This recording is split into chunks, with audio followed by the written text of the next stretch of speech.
Assalamualaikum warahmatullahi wabarakatuh. Selamat malam Jumat berkah tanggal 23 Januari tahun 2025 bertepatan dengan tanggal 23 Rajab 1446 Hijriah.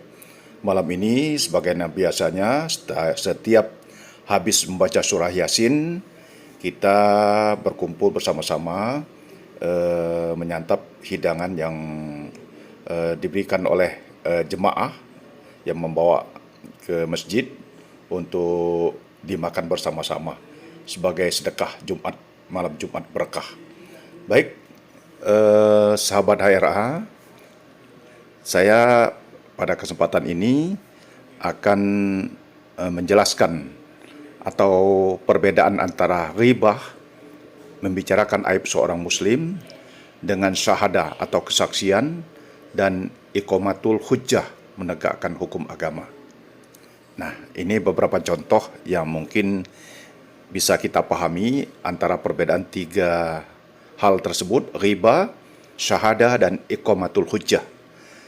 Contoh yang pertama, jika ada penipu, telah sekian banyak orang menjadi korbannya, lalu kita buat poster yang berisi identitas dan fotonya, lalu kita sebar, lalu kita siarkan baik melalui media sosial atau yang lainnya, agar masyarakat berhati-hati dan terlindungi dari kejahatan penipuan orang tersebut. Maka itu disebut kesaksian, bukan ribah. Disebut kesaksian atau syahadah, bukan ribah. Itu bentuk daripada nahi mungkar yang sangat tinggi nilainya.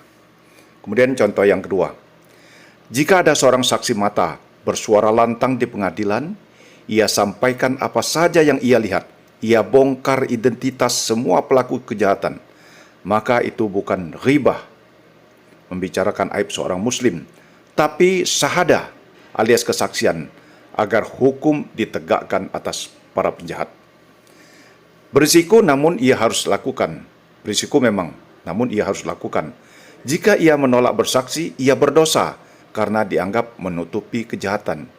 Jika ia bicara tidak sesuai fakta, itu pun dosa karena ia telah memberikan kesaksian palsu.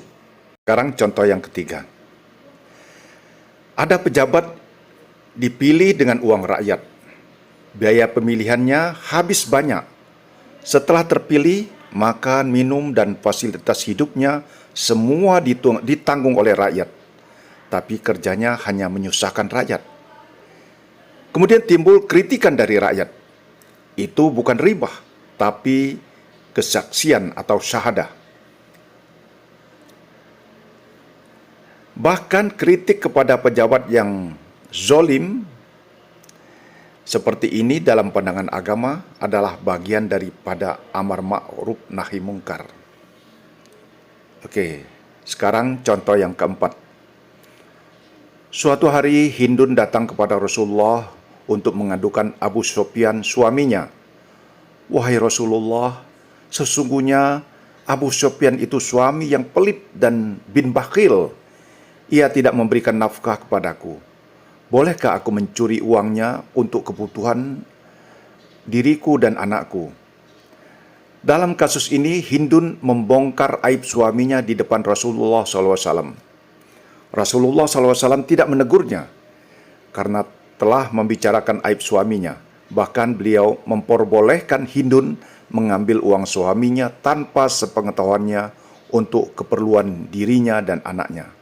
Apa yang dilakukan Hindun ini bukan ribah, tapi syahadah alias kesaksian.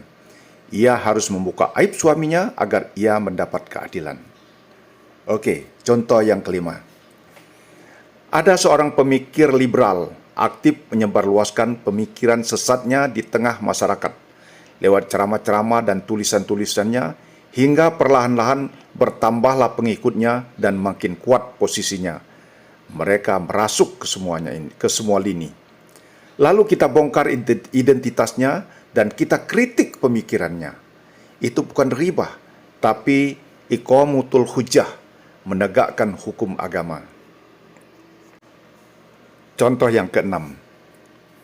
Kalau kita belajar ilmu mustalatul hadis, kita akan temui bab al-jad wal ad at-ta'dil. Saking pentingnya, bab ini bahkan oleh sebagian ulama ditulis dalam kitab tersendiri. Apa isinya? Membicarakan aib orang, si fulan ini tukang bohong, si fulan ini lemah ingatannya, si fulan ini tukang memalsukan hadis, dan seterusnya. Tapi Imam Ahmad menyebut ghibah dalam konteks ini adalah bagian dari ibadah, karena agama menjadi terjaga.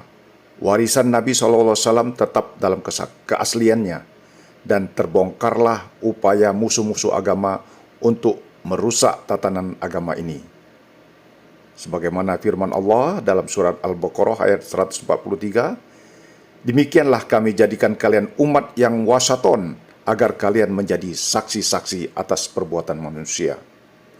Kemudian ditegaskan lagi dalam surat Ali Imran 110, kalian adalah umat terbaik yang dikeluarkan untuk manusia. Kalian aktif mengajak kepada yang ma'ruf dan mencegah dari yang mungkar, serta kalian beriman kepada Allah. Kalian adalah saksi-saksi Allah di atas muka bumi ini, kata Rasulullah SAW dalam sebuah hadis sahih. Baik sahabat, contoh yang ketujuh. Maka jangan bersikap sok bijak dengan berkata, afwan ukti, jangan ribah si fulan karena bla bla bla bla bla. Terhadap muslim yang soleh dan baik, pasti kita bersikap lemah lembut dan bijak. Tidak mungkin kita bongkar aib pribadinya. Tidak boleh kita umbar kekurangannya. Tetapi kepada kaum sekuler, kapitalis, liberal yang radikal, tidak perlu lagi bersikap lemah lembut. Kita harus lawan pemikirannya sekeras-kerasnya. Itulah perjuangan. Karena kebenaran, membela Allah, membela Rasulullah, membela agama, dan tegakkan keadilan memang harus diperjuangkan tanpa mengenal waktu dan tempat. Dimanapun kita berada, kita harus aktif mengajak kepada yang ma'ruf dan mencegah dari yang mungkar, serta kita beriman kepada Allah Subhanahu wa Ta'ala. Dalam surat At-Tahrim ayat 9, Allah menegaskan, ya ayuhan nabiyyu jahidil kufara wal munafikin waqluk alaihim wahum jahannam wa bi'sal masyir. Yang artinya, hai Nabi, perangilah orang-orang kafir dan orang-orang munafik dan bersikap keraslah terhadap mereka. Tempat mereka adalah jahanam dan itu adalah seburuk-buruk tempat kembali. Nah, mudah-mudahan dengan beberapa contoh yang disampaikan di atas, kita dapat membedakan antara ghibah, membicarakan aib seorang muslim, dengan syahadah atau kesaksian, dan iqamatul hujjah, menegakkan hukum agama. Jadi kita tidak perlu lagi menganggap seseorang semuanya sebagai ghibah karena membicarakan aib seseorang. Mudah-mudahan apa yang kita dengar hari ini dapat menjadi keyakinan kita dan menjadi pegangan kita. Billahi taufiq wal hidayah. Wassalamualaikum warahmatullahi wabarakatuh.